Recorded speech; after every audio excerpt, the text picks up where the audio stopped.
A very good morning, students. It's a very long time to present a new class. Today we are discussing about a very general point, psychiatric history. So first, I welcome you again, and sorry for this long duration gap. I try in future that I will make the presentation regularly. Okay, so today's topic is psychiatric history or the history taken from a psychiatric patient. The first slide that contains the introduction. In history, you all of know that in psychiatry, there is limited tools like psychiatric history, mental stress examination. So, psychiatric history taking or history taking of psychiatric patient is the most important tool for diagnose the illness, for diagnose the needs of patient. Okay, so first thing is it's an important tool. Then to obtain the information to make an accurate diagnosis. With the help of psychiatric history, you can make an accurate diagnosis. You can identify the needs of patient. So the next is report. So you all of are listen the words report. Reports, if I want to say one in one word, it's effective communication, effective relationship. So what is the report? A report relationship of the mutual understanding of trust or agreement between the peoples. In simple language, if I want to say that if two peoples are communicating to each other, if the two peoples are trust to each other, if the two peoples are understand each other's emotion, that means they are maintain a good rapport. Okay. Now come to the next slide. What is the principles will be followed when you are taking the history? What the basic points, what's the principles you should keep in the mind when you are taking the history for a psychiatric patient? So dear students, the first point for the taking history from the psychiatric patient is introduce yourself. Whenever or whatever you are going to the taking history from psychiatric patient, the first step is to introduce yourself. You should introduce yourself that you are a nurse and you are what, why you are coming here, what's the purpose you are coming there. Okay, so the first thing is introduce yourself. Then the second point or the second principle of taking psychiatric history is explain the purpose and approx how long it will be take.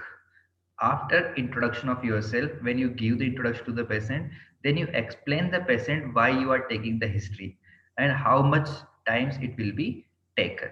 So the second points of taking the psychiatric history is explain the purpose and approximate time which is will be happening during the psychiatric history. Then next point is ask open-ended question.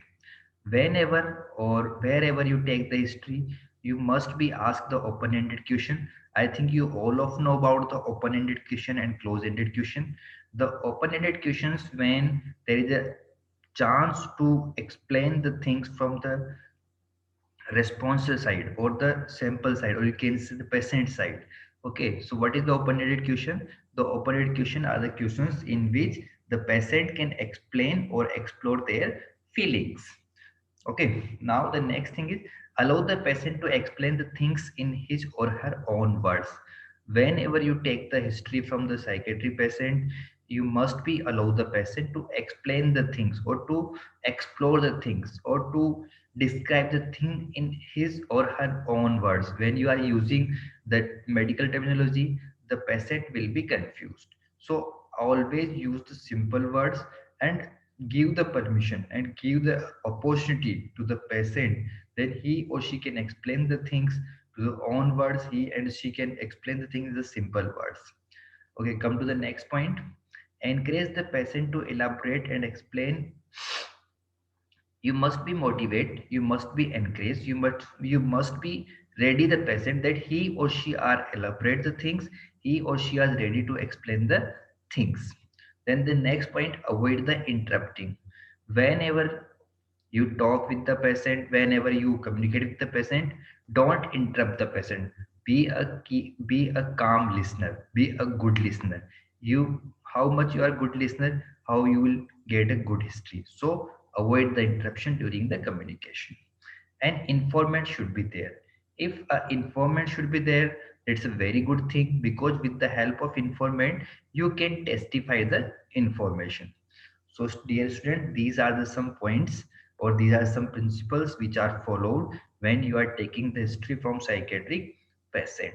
I again repeat, introduce yourself, explain the purpose and approx how long it will be take, ask open-ended question, allow the patient to explain things in his or her own words, encourage the patient to elaborate and explain, avoid interrupting, and informant should be there. Okay, come to our format. The format are maybe different from the different books.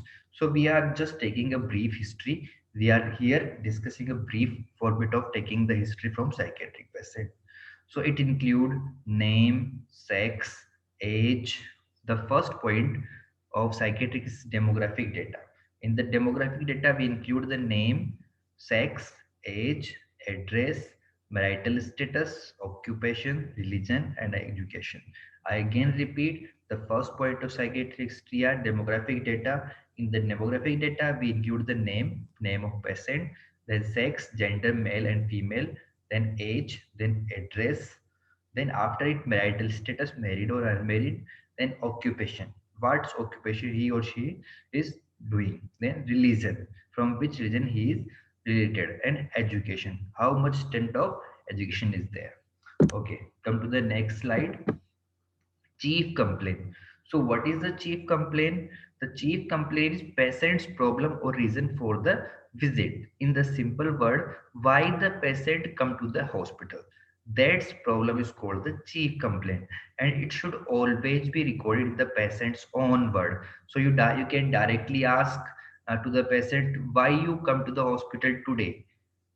You can directly ask why you come to the hospital today. So the chief complaint is the major problem due to the patient visit the hospital. Now the next slide is third point, history of the present illness. So what is the history of present illness? First we see the first point is onset. So onset have the three sub point: acute, chronic, and insidious. What is the meaning of acute? Acute is sudden and intense. Okay, what is the meaning of acute? Sudden and intense. Then second one is chronic. Chronic means gradual and increasingly, means the intensity is starting lower and it will be grow up with the time. Then insidious, that disease progress gradually, but the symptoms are highly intense in the starting. Okay, so the three onset is three type: acute, chronic, and insidious. Then course. The course is means continuity. So first is continuous and episodic. Continuous means when one time symptoms is occur, it is continuously presented during the duration or during the disease. And episodic, it means the conditions or the episodes of disease are present below between the two episodes, there the normal times are there. So the course are two type: continuous and episodic. Now the precipitating factor. So what is the precipitating factor, dears? The precipitating factor means the triggering factor. What is the precipitating factor? Triggering factor, the factors due to the disease symptoms are occur. So we directly ask the patient what's the factors are present there, after that symptoms are occurred. Maybe it is failed romance, maybe it is the problem in the relationship, maybe in the serious illness, maybe in the death of family, or maybe in the failure in exam. So you can, what you understand from the precipitating factor? The precipitating factor is the factor due to that symptoms of disease are trigger out. Okay, now come to the next slide. Past history. Now we ask about the past history. First we ask about the past psychiatric history. Means a part of this disease, a part of this complaint, a part of this disorder, due to the patient is came to the hospital, any other psychiatric illness is there. Then again we ask about the medical history. Means in the past any medical history is there, any communicable disease is there, any surgery is there. So we ask about the past psychiatric and medical history. Then next is the family history. So we make the three generation genogram. I think you all of know the what is the genogram or gene tree. We are making the family tree or genogram. Now, next point is family history of psychiatric illness. We make a family history chart in which we write the name, age, sex, relation with the patient, and history of psychiatric illness. Then again, we write the family history of medical illness. Same thing is we are write age, sex, name, relation with the patient, and any medical history of illness. Then living situation. In living situation, we write where the family are lived, where the patients are live. It's a right live in the appropriate situation, or it is live the inappropriate situation. Then interpersonal issues. We ask about the relationship with the patient with the family. So that's it coming to the interpersonal issues. Now come to the next point. The next point is include the personal history of the patient. So in this point we include the first subheading birth and early development. So these points are just getting the information when the person's mother or the parents will be available there. Okay, so what we ask in the first topic, the birth history, how that which types of births are taking place, like it's cesarean or normal delivery. Then early development. Early development means 1 to 3 years. How that means the individuals are yet achieving all milestones satisfactory or unsatisfactory. Come to the next point, disorders during the childhood. So we ask the parents or we ask the informant that any types of disease are present during the childhood of individual. Then schooling and occupation. So in the schooling we ask where the clients are starting the school, how the performance of school, how the performance of individual in the school. Then we ask about the relationship of the individual with their peers. Then we ask the relationship with the individual with their teacher. And after it, we ask that why he leave the school. What is the reason of his school? Maybe it is drop out or maybe it complete the education. In the next point, occupation. So same thing we are asking from the patient or the informant. The first one, when he or she start the job or occupation. Does he or she is satisfied with the occupation or the job? Does he or she is frequently change the job? And yes, then why he or she changed the job? These all are points we ask in the occupation. I again repeat the starting point, the stability, the changing of job, and the causes of changing the job. Now the menstrual history. If the individual, if the patients are female, then we also getting the menstrual history. We ask what is the age of menstruation cycle? What is the first age of menstruation cycle? Then the menstrual cycle is regular or irregular. Any disorders are present regarding the menstruation history. So these all points we are asked from the individual. Then marital history. So in the marital history, first we ask where, when the marriage are happen, in which age the marriage are happen. Then second point, we ask that how many durations of marriage of individuals are there? How much duration or what's the duration of marriage is there? Then third point, we ask how many children are there? How many children they have there from their marriage? And the last question and the next question we ask that they are types of marriage, love marriage or arranged marriage. Then the next question we ask that satisfaction of relationship means the wife and husbands are satisfied with their relationship. And the last question we ask about the if anyone individual or their mm, partner have the extramarital affairs. So these all points are come into the marital history. Then come to the next, sexual history. So in the sexual history, we ask that the patient has a satisfactory relationship with their partner or not. Okay, come to the next point, pre-morbid personality.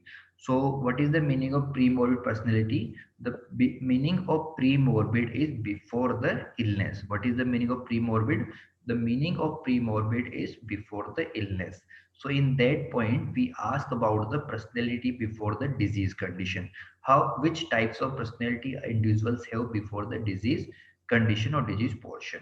So in the first thing, social relation. In the social relation, we ask the informant or we ask the patient that which type of relations are maintained by the individual with the society. It is introvert person, it is extrovert person, it is cooperative, non-cooperative. This type of social relation are which type of relations are maintained by the individual. Now the second points are mood. So we ask about the mood. The moods are elevated, depressed, or sudden, blend, labile. These all types we can ask before the disease. Then next, attitudes toward the work and responsibility. So we ask the individual, we ask the patient, we ask the informant that what's the attitudes of the individual towards the work and responsibility, that he or she is ready to do work, he or she is ready to take responsibility or not, or he or she is refused the work, or he or she is refused to take the responsibility. So you can ask the attitudes, that positive or negative. Then we ask about the response to criticism and praise before the disease condition. Before the disease condition, how individuals react on the criticism. That suppose if someone is criticize him, he become hyperactive, or when someone is praise him, he become very happy. So we ask about the response of individual towards the criticism and praise. Then we ask about the leisure activity and hobbies before the disease condition. Which activities are making the happy to the individual, which types of hobbies make have the individual. Okay, so in the last point, we are asked the individual, we ask from the informant which type of leisure activity, which type of hobbies are kept by the individual or by the patient. Come to the next point. The next point or the next headings of history taking is the alcohol and drugs history. So what you are asked, you ask, do you smoke? You have any smoking history? If the patient is say yes, then you ask how many. Okay, so in how many in a day? Then if he will give the answer, then you say since when. So it shows the duration, how much time. Then you'd ask the next question, do you take a drink? If the patient say no, then it's a further, there's no further question. If the patient say yes, then you ask the next question, how much do you drink?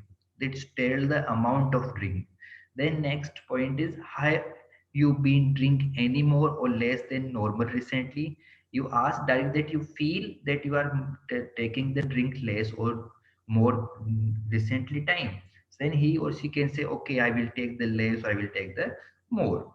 Then next one is, have you ever taken the drugs? Then you ask if you, a part of drinking, a part of alcohol, a part of smoking, you have taken any drugs like cocaine, LSD, opium, you take anything. So you can ask the taking about the drugs. So this is a history of alcohol and drug history.